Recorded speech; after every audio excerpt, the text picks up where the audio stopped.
this station started as, I don't even remember the call letters, it was an experimental station, right? Walter Lemon, one of the pioneers in radio in the U.S., it's one of the first radio stations in the country, I believe. Situate. In Situate, Massachusetts, where the transmitter's site. Navy, I think. Yeah, okay, and the studios were in, I think, in Boston first, and then they moved to New York.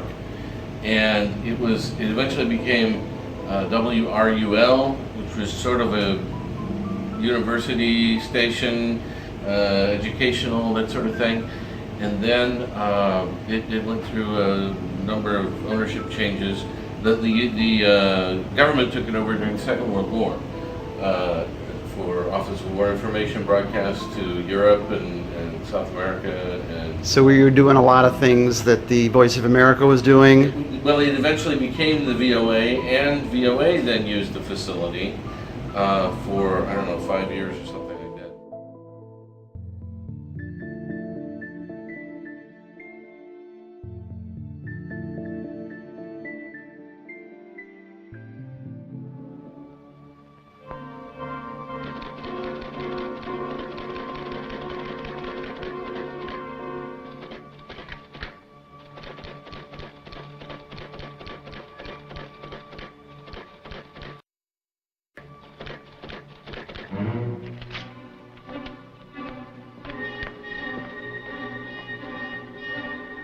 Code message, sir.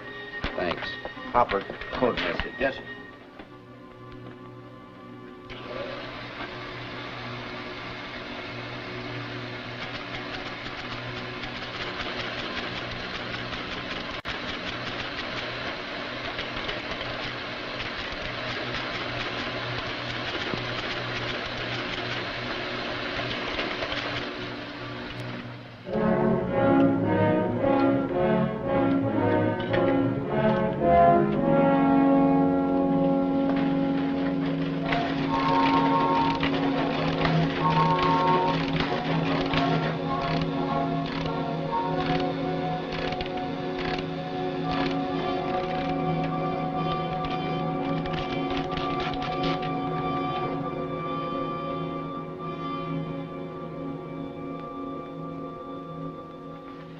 Beyond Victory.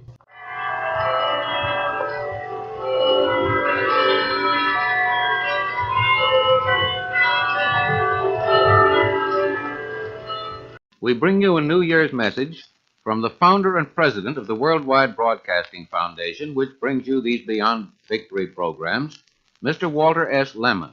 Mr. Lemon. In behalf of my colleagues in the Worldwide Broadcasting Foundation, I would like to take these closing moments of our program to thank all of our listeners and our supporters for their encouragement in helping us carry forward these Beyond Victory programs. We trust that they have carried to you some spark of inspiration for the tasks ahead, some glimpse of the complex problems our statesmen are now facing, and which you can help solve through your own enlightened thinking as individual citizens. In the changing pattern of the program we have just presented, one fact stands out. The leaders of thought in America and throughout the United Nations are themselves united in a common hope for a better world, to emerge phoenix-like from the ashes of the conflagration through which we are now passing. Take heart, dwellers in the dark chasm, for high on the rim of time, the day star heralds the first rays of a new dawn. A brighter 1944 to you all. Thank you, Mr. Lemon. Next week, the Worldwide Broadcasting Foundation, a nonprofit organization dedicated to public enlightenment in world affairs, begins a new group of Beyond Victory programs in which you will hear from representatives of some of the countries which still await their deliverance from Axis slavery. These programs are brought to you in collaboration with the Carnegie Endowment for International Peace and the station to which you are listening. Your comments or suggestions will be welcomed if you will write to the Beyond Victory program, 630 Fifth Avenue, New York. That is the Beyond Victory program, 630 Fifth Avenue, New York, or in care of your own station.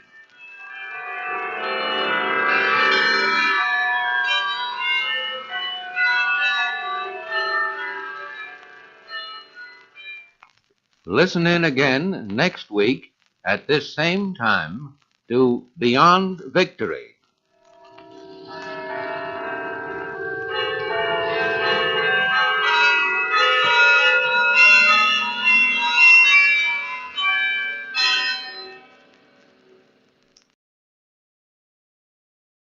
Then the owners petitioned to get it back, and they gave it back to them.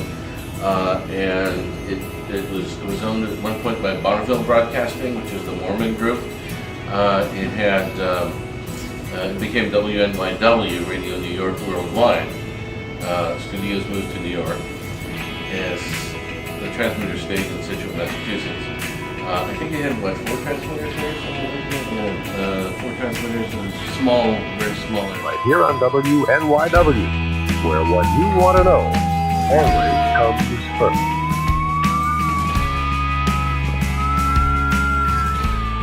Joe Roberts here at WNYW with Sergio Mendez and Barzillo 66. Big band buffs. Do we have any out there?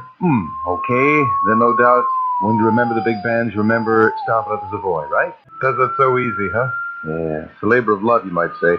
For Tony Bennett, singing about Sweet Georgie fame. Here at WNYW, Joe Roberts on hand. And in 15 minutes, we'll add a new frequency, 17.845 megahertz in the 16-meter band.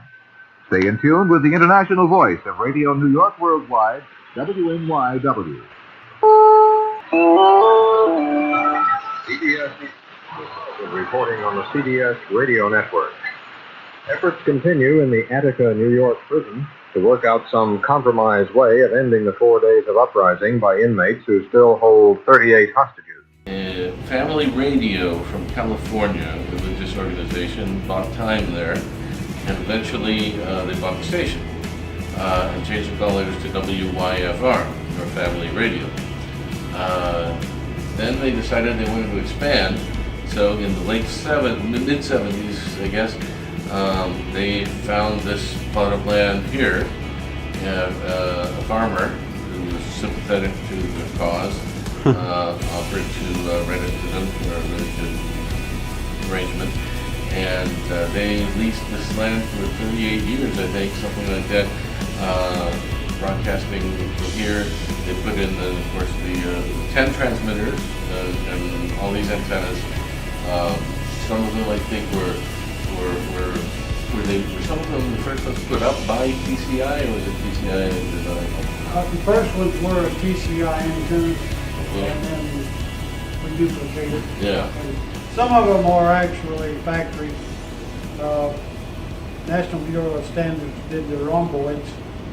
They designed them, and we put them up. But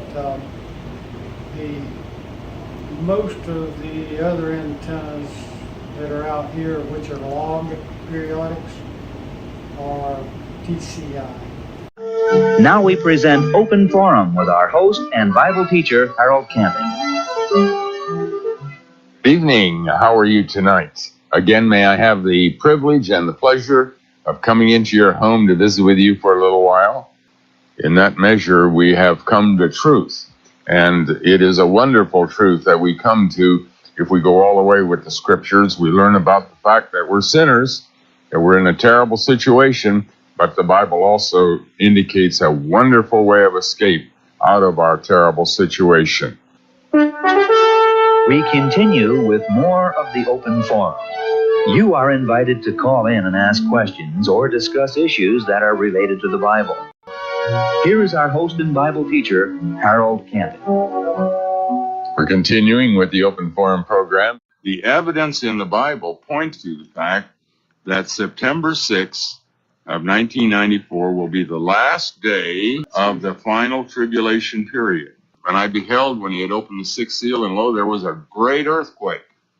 That's this day right here. This could be the day when Christ returns. Every mountain and island moved out of their places. In other words, tremendous cataclysmic cataclysmic things are happening all over the world. It is terrible, super terrible, and everyone will know it's Judgment Day. On May 21, there's going to be a terrific earthquake, way, way greater than anything that the earth has ever experienced, and that'll be the beginning of Judgment Day. We have no plan B. It is going to happen. You know, the Bible is a very factual book. It has given us example after example of when God has predicted something, prophesied something was going to happen, however impossible it might look, it always has happened. I've been called every name in the book. I've been called Satan. I've been called the man of sin. I've been called a false prophet by experts, and it doesn't bother me in the slightest because they just don't understand it all. We were convinced that on May 21, our God would return here in a very physical way, that is, by bringing a great earthquake and by ushering in the final 5 months of the Day of Judgment. And the fact is, when we look at it more spiritually, then we find he did come. He did come. Now let me back up. The fact is, you're going to find out that I'm going to be saying there's not a new date. There's not a new date. We've already been talking again and again about the end of the world being October 21 in 2011. October 21. But we have not emphasized that because the first down payment, or the beginning of it, was the fact that we would see all of these things happening and usher into a 5 months period of very, very terrible time. Spiritually, there's a big difference in the world that we can't detect at all with our eyes, but we can know from the Bible. We now end family radio programs on 5985 kilohertz in the 49 meter band. This is WYFR, Okeechobee, Florida, in the United States of America.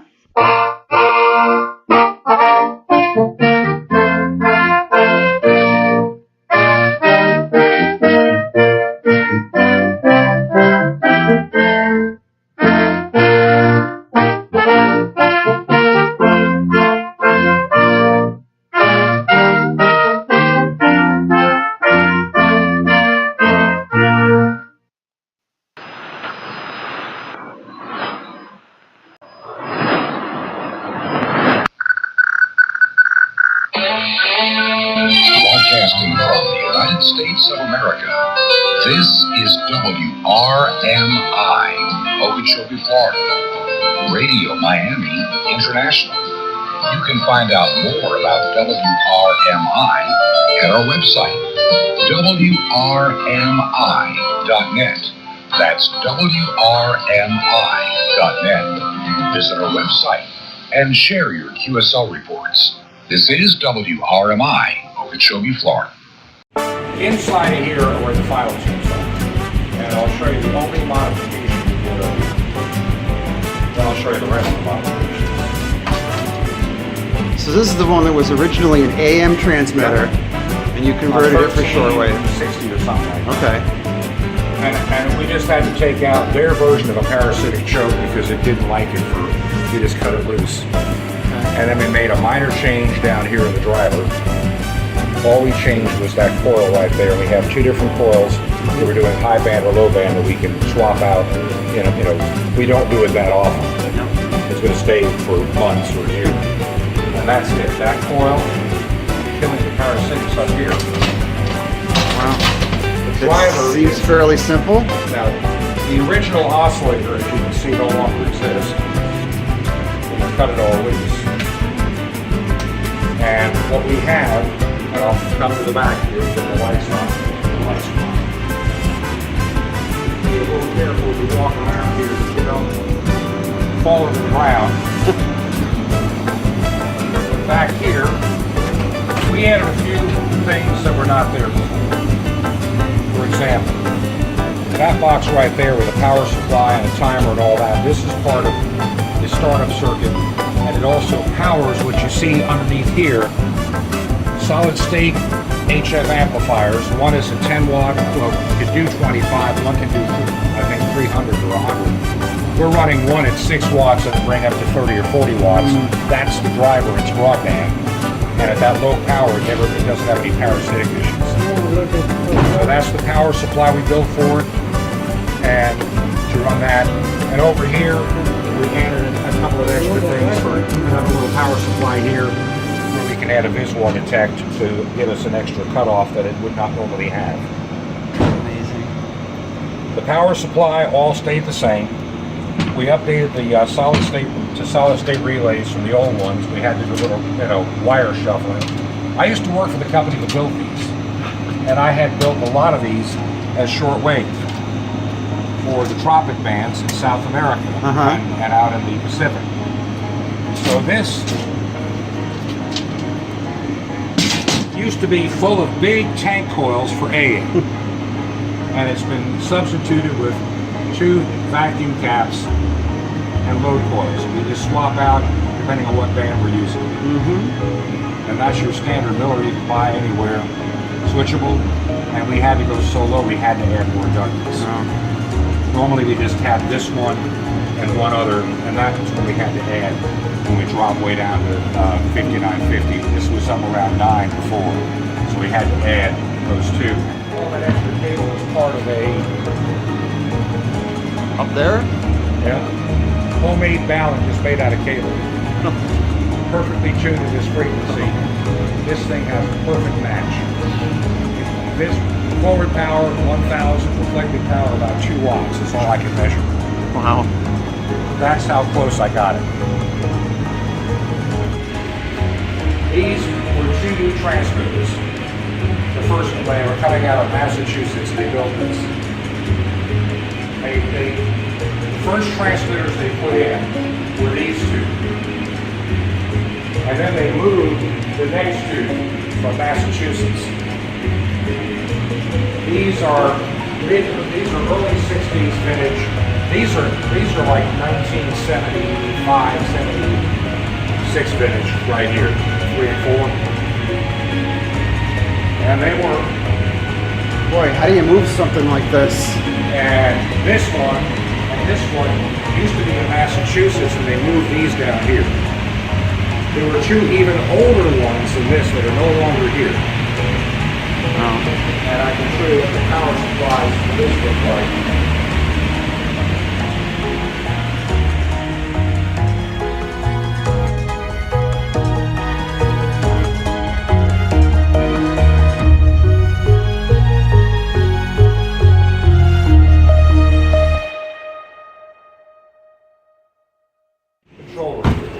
Each transmitter has got a rack here of equipment. This computer, even though they run on Windows 95, don't laugh, these will tell what frequency they're supposed to be on. A very simple program when they turn on and off. So you can't turn them on at the wrong time. That is the frequency, and it can be run locally or by that computer to tell it what frequency it's supposed to be on. There's the mod monitor and the audio processor with the narrowband filters put in to kick it off at 4800.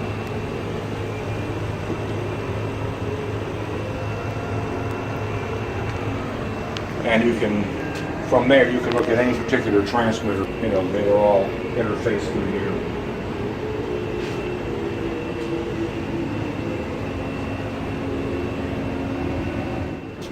And then I put in a little switch that says leave in down position. I added their original audio. Are those output jacks? They could be used. We seldom use them now. They used to do all the audio switching by hand, using these windows right here, and you had to push buttons and everything else. That was the original system. I put in this system 3 years ago, which has got another. So we have every computer is a program source. You see up there on that wall. There's a program source on A, B, C, D. And these are all transmitting simultaneously? Well, they all have different things, but they can be assigned through this matrix switch to any transmitter. For example, System C is right now on transmitter 5, 6, and 8. So they're not always assigned to one particular station. They can be. This G can be put is not on anything right now, but it could be. It'll end up being on other things at other times of the day. Gotcha. That one right there just plays the Scion ID, starting at 5 minutes for any hour. So it's returning a transmitter on. There's this music bridge and the station ID for coming on right before the top and bottom of the hour.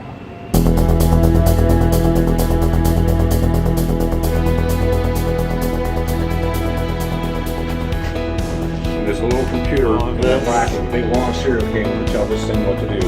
And this is what switches the audio. They're 16 by 16, so we can have 16 input sources.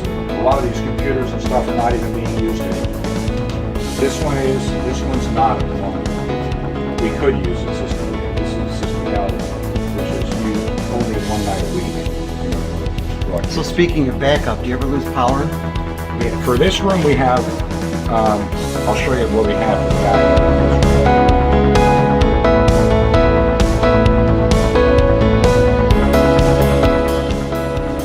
Now you don't use them at all? There used to be that many reel-to-reels, but they're not there anymore.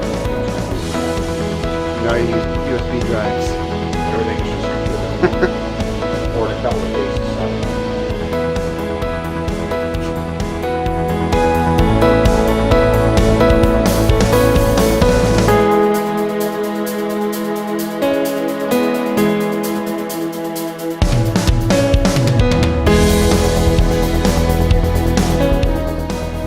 Once again, all the solid state stuff is a non-issue. The modulators never change. It's the driver, which is solid state, which was added, and the PA box gets changed in the tank. That's it. This is what runs. Ever heard 9395 on the air? This is it. This is the 9395. Transmitter 6. Right. Used to be an old Gates 50 kilowatt black beast that blew fire. Remember I showed you the 2 continents on the other side? This is almost identical, except they did some upgrades on it. This one is currently running, so I can't open it up. But I'll show you one down that's open already.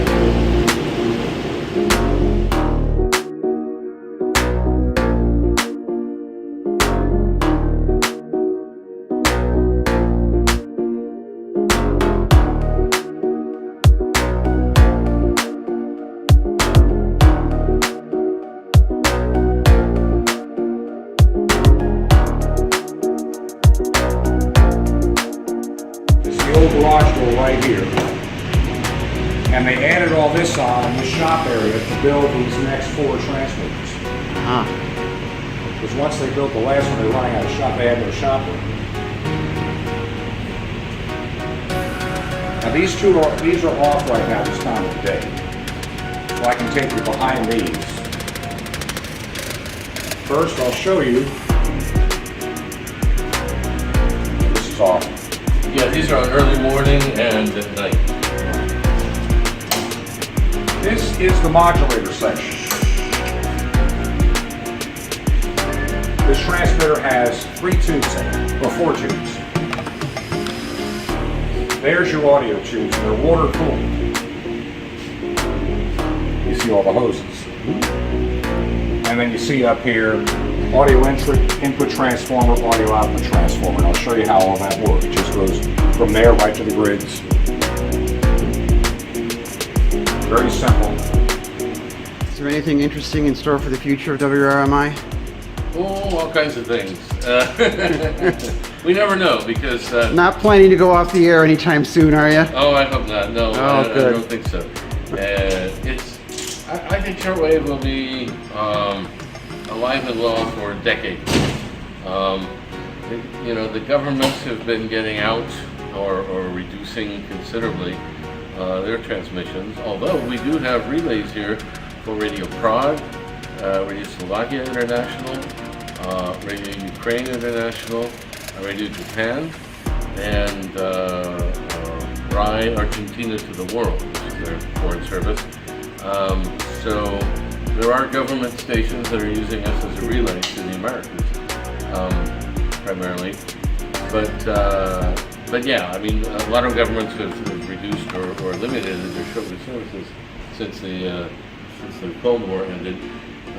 But it still exists, and a lot of those facilities, transmitters and antennas have been taken over by they've been privatized.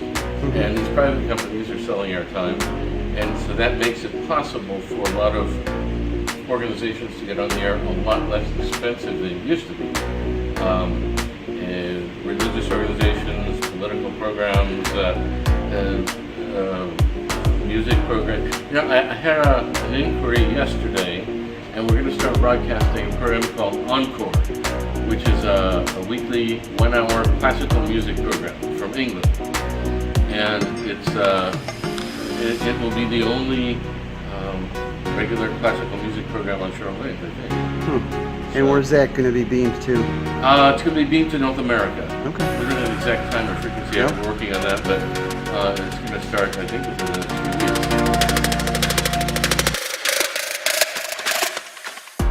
weeks. You have to come in here, turn it off, go through this whole procedure, and then it would just, within 30 to 40 seconds, the motors put everything back to the other set. Then you come in here, turn it back And is that off. feeding one antenna? You're switching? No, we're switching this is changing frequency on this transmitter. That's all this does. Okay, so the same transmitter, you're just switching. To the same antenna, because these antennas can handle frequencies from like 5 to 20 megs in some cases. But you can change frequencies also, which we've done in the past.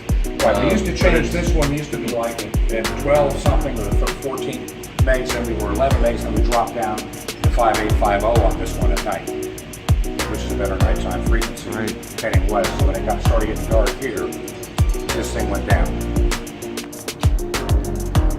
And the output of transformer 1 comes to here, 2, and 3. And then up here on the upside, there's the positive voltage. Down here is the negative ground. And there's your filter caps, 2 for each bank.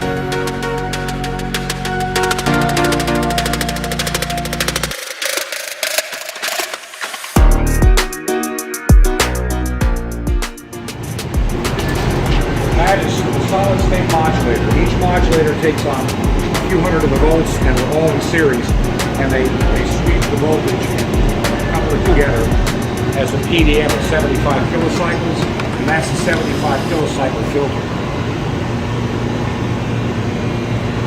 And so this is both plate transformer and mod transformers over there. And that's how this thing, there's no cheat. This is the transformer. The transformers that power this up.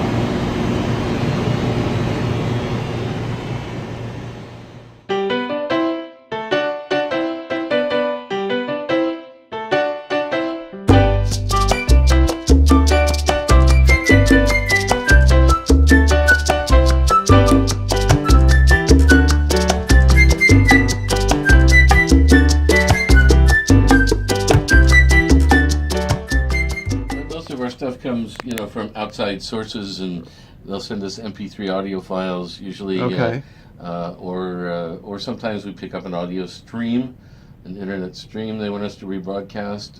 Some stuff comes to us via satellite also. So a variety of means.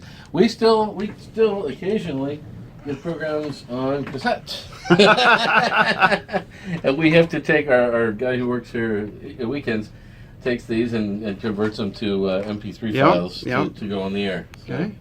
And CDs. We'll occasionally get a program on CD. So how often do you record this? It's once a week. I usually do it on Tuesdays. But I've been producing ahead of time, getting ready for this trip. I'll be going for almost 3 weeks. So it's, we get reports from people in various places, Philippines, Australia, Japan, different reporters, India, It'll send us material that goes within the programs also. And then I've got a guy in California at KVOH, the shortwave station out there, Ray Robinson, and he produces some of the segments as well. But the whole program is actually written, the script is written by a guy named Adrian Peterson from Adventist World Radio, who's a DXer for, I don't know how many years, decades, but he's a real knowledgeable source about shortwave history and all that, and so he writes the scripts and we add some material and produce the program here. And then it goes out on the AWR network, as well as from us. It goes out on WWCR from Tennessee, KVOH in California, and Italian radio relay service in Europe. So, and also Voice of Hope Africa in Zambia. Wow. So, it goes out. So, anyway, okay, let's see here. I'll ask you about being at the Hamfest and all that, and I'll ask you about your YouTube channel and so on. Okay, let's see. Let's get a quick voice check on you, if you can count to 10 or something. All right, 1, 2, 1, 2, That's 1, fine. 2. That's fine. Okay. All right, on Wavescan this week, we have a special guest in the studio here. Don Malone is with us from Rochester, New York. And he's actually down in this area of Florida for a big thing that happens in Orlando every year. Don, welcome, and tell us about it. Thanks, Jeff. It's good to be here. I appreciate the invitation.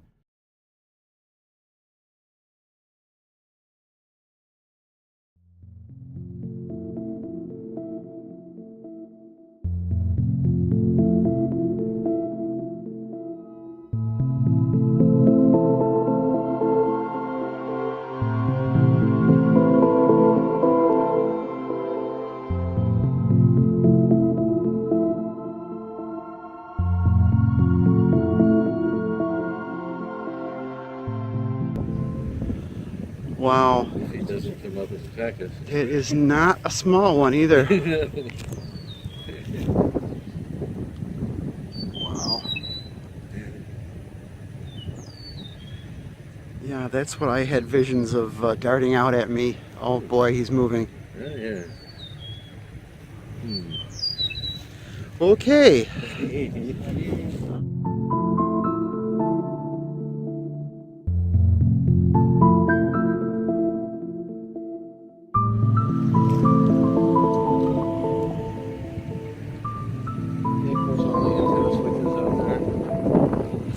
Now, what is this array for? The lower one? All right, all of these things go out on the transmitters, of course, each one goes out to one of those towers, which is an antenna switch. Okay. It's on there, and then it will switch from there to whichever antenna it needs to be connected to. Each transmitter will connect to either 1, 2, or 3 different antennas. So it's kind of a jigsaw puzzle trying to figure out which transmitter and which antenna a program needs to go on, depending on the target area they're interested in.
Broadcasting from the United States of America, this is WRMI, Okeechobee, Florida.